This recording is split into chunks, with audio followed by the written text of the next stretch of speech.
Ah, nothing like bacon and eggs in the morning. It's a hearty meal that holds you together for the whole day. It's a combination so obvious that it's been around for as long as both foods existed. Humans naturally loved these foods together, so they became a staple of breakfast. Or did they? What if I were to tell you that the traditional combination of bacon and eggs isn't part of our natural history, but is instead a corporate conspiracy orchestrated by society's true puppet masters? It isn't a breakfast for champions, it's a breakfast for sheeple.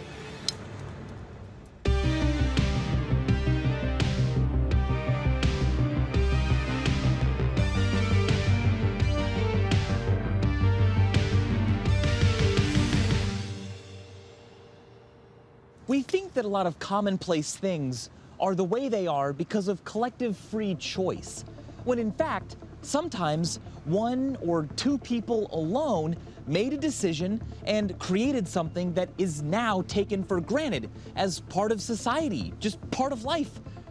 Here's the real story behind bacon and eggs. It all begins with Sigmund Freud, or rather his nephew, Edward Bernays.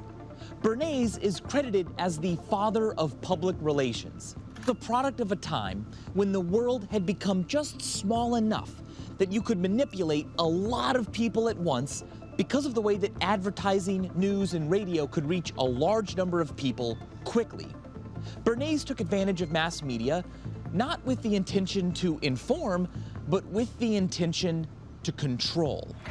In the 1920s, Ed Bernays asked a doctor who worked at his agency whether a breakfast should be heavy or light, and the doctor pretty much said, I guess heavy would be better. Bernays then had that doctor get 4,500 other doctors to confirm that. All of them concurred that a heavy breakfast was better for the health of the American people. Then Bernays lobbied newspapers to publish that all these doctors were saying you should eat a big old breakfast. But he wasn't doing this to improve public health.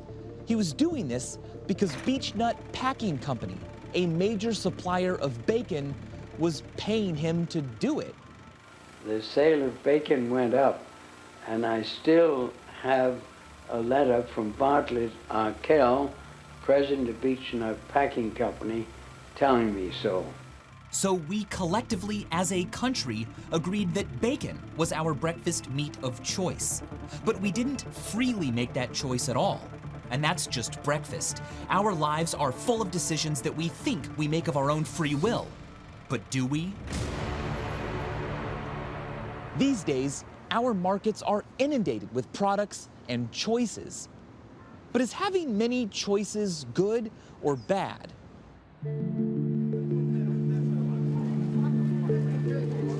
Most people say they like a lot of choices, but do they really?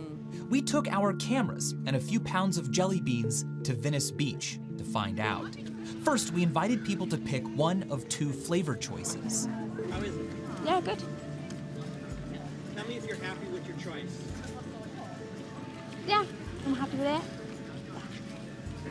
Thank you. It was an easy choice to make. I chose it because I wanted something fresh in my mouth.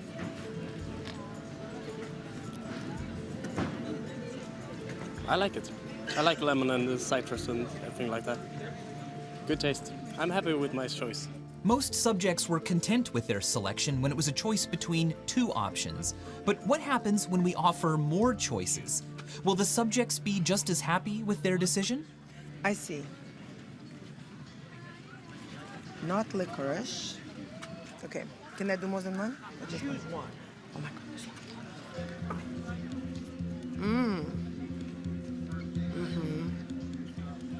Well, I'm kind of regretting not trying a fruit one, because with jelly beans, it's more, fruit is more natural to me. Like, I probably should have gone for my first choice, a raspberry. Maybe I would have been happy. There's a lot to choose from. I'm gonna try one. One. Okay. Marshmallow. Tell me if you're happy or not with your choice. I don't know. You're always questioning, like, did I make the right choice, right? Like, initially I wanted to try pineapple, but then I thought marshmallow, I don't want to miss out on marshmallow or peach or blueberry even. If I could choose again, I would probably pick peach. All right. Pineapple. Very good. It's my favorite fruit. I could have had blueberry, which is also one of my favorites. How do you feel about your decision? Kind of an impulse decision. I kind of wish I looked at the whole thing a little bit more. Yeah. Maybe I would have picked a better flavor. So maybe sometimes we are actually happier with fewer choices. In fact, researchers have been exploring this idea for years. According to the famous jam experiment, a study by Sheena Iyengar and Mark Lepper published in 2000, too many similar choices may even stop us from making any choice at all. The study compared 2 store displays, one with 6 varieties of jam and the other one with 24. Although fewer consumers stopped to sample jam at the display with limited choices, a full 30% of them made a purchase. By contrast, only 3% of the consumers at the more extensive display actually bought a jar of jam. This is called choice paralysis. But life is all about choices. We like having choices, don't we? Or are we happier when we have no choice at all? Hello, and welcome to Tea Time Word Scrambles, the game show where the competition is steep and trouble is always brewing. Some of our contestants will be given a choice of caffeinated black tea or soothing herbal tea, and the others will be given no choice at all. Once the tea takes effect, they'll be asked to unscramble some words. Which contestants will be happier with their performance? Those that have their choice of tea or those who don't? Well, let's find out. It's tea time. My name is Michael Stevens, your host today. Let's meet our contestant, Giselle. Hey! Nice to meet you, Giselle. Nice to meet you too. Tell me a little bit about yourself. I'm from New York, and I've lived in LA for almost... Ooh, Giselle, you know what that sound means? What? That means it's tea time. Yay! Go ahead and take a seat in the tea seat. Okay. I like tea. Well, you're in for a treat, Giselle. Okay. Because today you are going to be unscrambling words. Uh-oh. A task that requires energy, because there's a time limit, but it also requires focus, steady, calm nerves, Got and it. patience. Yeah. So, today, the choice is yours. You can either have some herbal tea that will keep you calm and focused, Okay. or you can have some black tea that's caffeinated and will give you some energy. I'm gonna go with black. Black tea. Yeah. All right, go ahead and pour some black tea, Trent. You know what? I'll have some too. Wonderful. Now, what made you pick black tea? I want to be energized. Okay. Yeah. Here's to you. Cheers. Cheers. Whoa! You know what that sound means? It's word scrambling time. Remember, this subject had a free choice of which tea to drink. Will freedom of choice bring her happiness and satisfaction? Giselle, these are your words. Oh my God, when do I start? Well, we're gonna put 3 minutes on the clock. Okay. Go ahead, you can use these steps to access the letters. The goal here is to solve as many as possible within the 3 minutes. Got it. And go.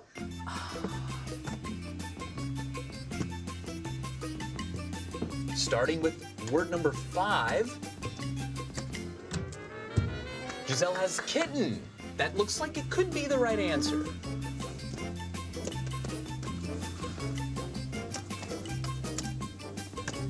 Oh man. Vacuum. Hearth. Looking good. Oh, I don't know what this is. Oh, and time is up, Giselle. Come on down, and let's take a look at how you did. Oh no. For number 1, you got vacuum, which is correct. Very good job. Yay! Very good job. For number 2, hearth. Correct. Very good job. Yay! Now, number 3, you have taffrid.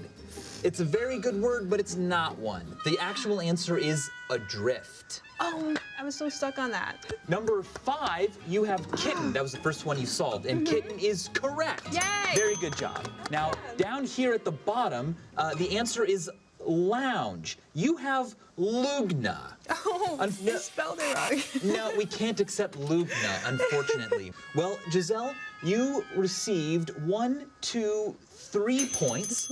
So how do you feel you did? I should have probably had the other tea because then it would have calmed my nerves. I should have chose the other tea. This subject clearly regrets her choice. The fact that she chose the tea herself gives her the opportunity to second-guess her decision. What about the other subjects who were given freedom of choice? Norik, we were looking for ironic. Isn't that ironic? No, it is not. What we were looking for was hearth. Hearth? Adrift, shroud. Are these actual real words? Yeah, they are. Tell me, Heather, how do you feel you did today? Not as well as I had hoped. If you could do it again, would you choose a different tea? Yes. It can only get better. You can't get worse than one. I think probably if I had chosen the other tea, I would have gotten everything correct. None of these contestants were happy with the choices they made. But what happens when the freedom to choose is taken away? Trin, tell us which tea has been randomly assigned to Athena today. Athena has been assigned black tea. Ooh, caffeinated, energizing black tea. Here's to you. Good luck. Thank you. Oh, wow. That's good tea. Athena, you've had the tea we assigned you, black tea, caffeinated tea. Let's see how that serves you in this challenge. Oh, boy. Here are your words.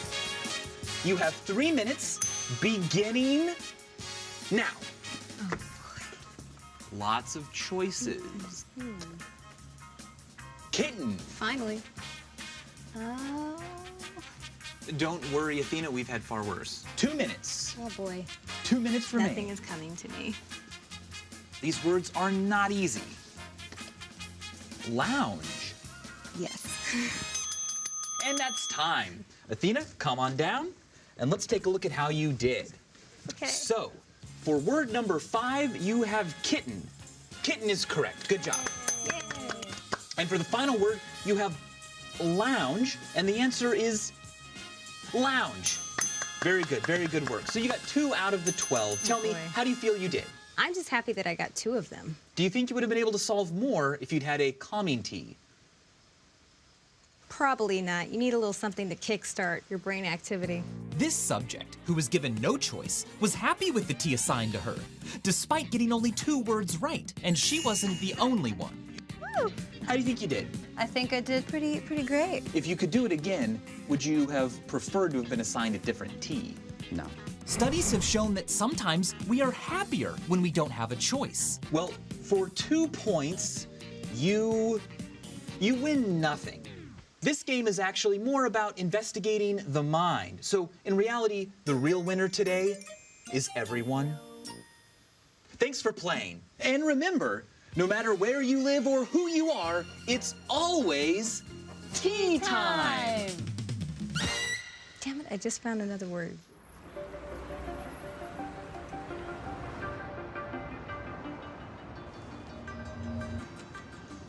So it's not always preferable to be in the driver's seat of your life.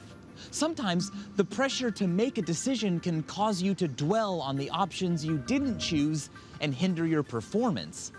But what if there's a difference between the physical process of making a decision and your consciousness being aware that a decision has been made? What if all your decisions are made by something else, a split second before you're aware you've made them?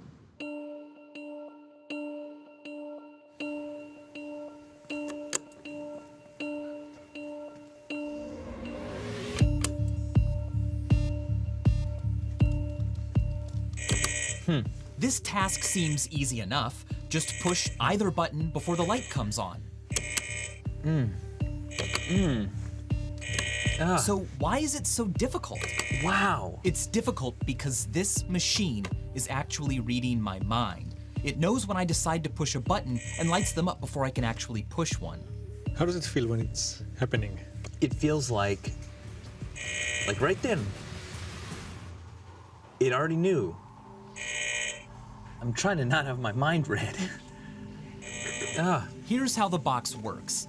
My decision to push a button doesn't begin when I think it does. It's actually preceded by subconscious activity I'm not aware of, but that the machine can detect. Now, the machine isn't predicting which button I will push. It's determining when I'm about to push one before I know it. For the first few minutes, I push buttons and the box records my brain activity, learning which behaviors follow which subconscious processes. Eventually, the box can know what I'm about to do before even I do. In other words, it can read my subconscious mind and tell me what I was going to do before I know I was going to do it. That's the part that freaks me out. This is called a free will experiment, because it begs the question of what free will actually is. If your subconscious knows what you're going to do before you do it, is it really your decision, or do you just think it's your decision? Wow. I'm trying to surprise it. The interesting thing is to see, like, for instance, that you become closer to the machine and you definitely speed up. I feel very competitive. I don't want my mind to be read. I find this process frustrating, even though I know how the box works. But what if you didn't know what the box did before you tried it? I want to introduce you to Moran, and this is Diana from the YouTube channel Physics Girl, one of my favorite YouTube channels. Oh, Michael, stop. Derek, thanks for being here. I'm very excited to introduce you to Moran Surf from Northwestern. Nice to meet you. And he's brought his box. Diana and Derek have scientific minds, but they have not been told what the box really does. Moran explains the deceptively easy game. Very simple experiment. We're going to put this on your head in a second, and we're going to start measuring brain activity. And we would ask you to make a simple choice, which is which button to press. If the lights are on, just don't touch anything. So we could... The lights are on, don't touch it. Yeah. Once the box begins to beat their conscious decision-making to the punch, will they be able to figure out what's going on? Do I look a bit like a jellyfish?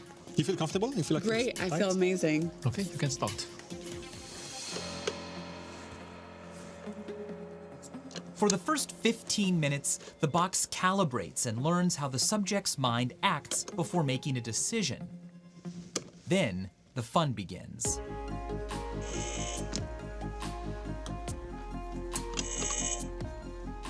Try to make sure it doesn't turn on before. Both of our subjects seem increasingly confused and frustrated. I know exactly how they feel. It's hard because sometimes, like, the light comes on while I'm going to push it, you know? Yeah. Well, Moran, do you want to tell him? So this box here is reading the brain activity and tries to predict not which button you're going to press, but when. And then turn the lights on just before you press the button. This is predicting when I'm going to make the decision. What? Yeah. This is amazing. I definitely noticed the lights going on often when I was going to hit the buttons. But also there were times when, like, I wasn't going to make any choice and they just went on. So I was like, well... Hey, how do you know? What? Right. How do you know that? Maybe the lights just stopped your brain from telling you that you're about to make a choice. It's not just, oh, he's about to push it, but it's he is about to become aware that he is going to push the button. I'm trying to think, like, I'm still trying to outthink you. Like, I'm trying to be like, oh, I'm going to push the left button. I'm going to, wait, no, I'm going to do the right. It's interesting that you like, put it that double way. think you. Because really, it's not about outthinking us, it's about outthinking yourself. The implications of this are kind of chilling. We could find things out about you that you didn't know yourself or didn't want to say. We could tell you things like, which of these two paintings will you prefer? How do you really feel about someone? Imagine using this for dating. Because it's reading your subconscious mind, we might be able to tell that you prefer someone that you don't actually think you do. Well, that sounds scary. but at the same time, I feel like, I don't know, I'm such a human, Michael. I feel like my human response is like, okay, there's a process my brain goes through, I get it, you learned it, but it's still my brain, it's still my process. I think what you're going through right now Denial. is, I was going to use a different word, but is a process that we all go through when we're exposed to the fragility of free will. I I like to call it limitations of free will. And by the way, we know that you're going to have chicken salad for tomorrow's dinner. Yes, that's very clear. It's very good at predicting that. Yeah.